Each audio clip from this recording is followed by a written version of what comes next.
Richmond, Petersburg, surrounding areas. It's me, Miss Community Clovia. Wake it up. It's Community Conversations. And joining me on the show, he joins me the first Saturday of each month until January next year. Richmond Mayor L. Douglas Wilder. Good morning. Good morning as ever, Miss Namesake. How you doing? You've been in the news all day Every now and then. and all night. Every now and then. Man, you just announced about 2 weeks ago you will not seek re-election That's as correct. mayor of the city of Richmond. And the latest Richmond City Police Chief Rodney Monroe, he announced that he's going to take the position, the first African American mayor in the Charlotte and I want to Mecklenburg point area. out in that regard that I felt an obligation to tell Chief Monroe early on that I was not going to run. A lot of people might not know this, but Chief Monroe had written the people in Charlotte and told them that he was not interested in the job. He wrote them and said he was not interested. So we got it in black and white. Yeah, Somebody and I found it. told him that I was not going to be here and not going to stay, and I gave him my reasons. As a matter of fact, I encouraged him to seek the office of mayor. If he chose, I could support him and would have supported him. In the meantime, the people from Charlotte said, we got the letter, of course, but we're not going to pay any attention to it. We still want to talk with you. And in the process, I couldn't discourage him and tell him, because he had made it very clear that he loved the support of the people and the government and the officials. And if he continued to receive that, obviously he wouldn't have to go other places. Now, it's hard to have the compatibility with your boss. In that instance, I was his boss, and the people, and he had that here. And I don't want to hide it. There's no need to hide it. Just But the bring it all out. council was looking at, they put in a $200,000 amendment to the budget to investigate him with an audit. Now, 95% of his money goes to salaries. They've since backed off of that because he's going. Why do you do that? Why do you question something that's good? And so I think a lot of circumstances ensued. And then he said, okay, I tell you what, I am interested, and I'm going. And he's gone. And I tell you, we're losing a very, very good man. folks around the city said that the chief is leaving because of you. Well, On a negative note, he couldn't work with you no, further. nobody around the city who knows anything about anything is saying that. And I tell you what, ask him and see what he tells you. Yeah, we're planning a party for him too. Now he's leaving. One of the main reasons he's leaving is because I am not going to stay here. We never bickered. City council cut his budget from his proposal every year that he's been here, and I've had to find the money to put it back. So it's not because of me he's leaving. He's leaving because I'm leaving. Okay. Well, that's on record, live all over All over the city of world. 'Cause Richmond the and whole the world world. listens to you. Spoken like a true politician. Well, anyway.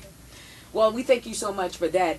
And we're going to move on in reference to Chief Monroe, and I just commend him for all of the wonderful work that he's done here in the city of Richmond. It's seen throughout our communities in all 9 sects of the city, even with the yes. police officers Lowest as well. rate of crime we've had in 26 years. No vacancies on the police department. Never had that in the time that I've been living around here. And people trying to transfer from our counties to be there. So we've got so many examples of what he's done. To waste the time to talk about him now is superfluous. It's like putting strawberry on top of the shortcake after it's been baked. Sometimes you don't miss the water until the well runs dry. But more importantly, you miss it when you want some water, and there is no water. Oh, And that's so I tell you, it's going to be a very, very difficult job for people to find a replacement for Rodney Monroe. That's why I was very troubled to see that somebody could respond to an anonymous complaint about how he got his degree. Yeah, that's what I'm moving It into now, just the allegations. bothered me no end. And somebody said, well, we are responding to this anonymous complaint. I never responded to that. But in this instance, I said, I am not going to allow the name of a good man to go tarnished and smeared with innuendo and illegal actions. You're not supposed to expose a student's grades on a student's application and those kinds of things publicly. It's against the law. And so he's been done a disservice. And I'm saying, if there is somebody who has said anything that he has done wrong, speak up, stand up, or shut up. Short, sweet, and simple, to the point. Very simple, to the point. Well, the allegations are underway, and VCU officials are investigating them. They're not investigating anything about Rodney Monroe, and I'm going to make that as clear as I can right here now. He's done nothing, and I can tell you that no one at VCU is going to tell you that they're investigating him. So is this the real news heard first on This Radio is 1 the here? first time that's been said. What I just said. What they're looking at is the process. What they should be looking at is how his records got before a television screen. What they should be looking at, how his name even got to be mentioned by anyone. What they should be looking at as the looseness as to how any of this took place. This man was praised a year ago by the president at his graduation for having the guts and the temerity to continue and to follow the education pursuit of his career. His father, in fact, grabbed him and hugged him and cried. This doesn't help Rodney Monroe to get a degree to be the chief of police. He doesn't make a penny more. But it's a commitment to perseverance. And public service. And his reward is to have someone talk about they're going to continue to investigate it. I can tell you what they should be doing now is thanking him for having been here. Is that? That's right. That's very good.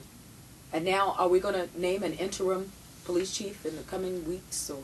I don't know. I can.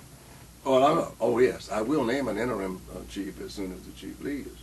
The question is, I thought you had asked, was I going to start a search committee for a new chief? There have been some who have said, well, we think that ought to be up to the new mayor. And there are some who have aligned themselves, I think the former city prosecutor has aligned himself with thinking that the city needs a public safety director. And this same prosecutor has aligned himself with Reverend Jones. And if that's going to be the direction you take, then you don't need a city chief of police. You need a city public safety director, is what we got away from. That's why we've had all this nonsense with too many people putting their mouths in the chief's business and telling him what to do. The same assistant or the same city prosecutor who couldn't get along with the former chief of police, just stay out of it. We had the lowest clearance rate and the lowest conviction rate when he was prosecuting. That's why he didn't run again, and because he would have been beaten again. So the question is, should the people have a good chief of police search and that person brought in? The question is whether I'll do it or whether I will leave it to the next mayor so to do. And I'll make an announcement about that in the next several weeks too.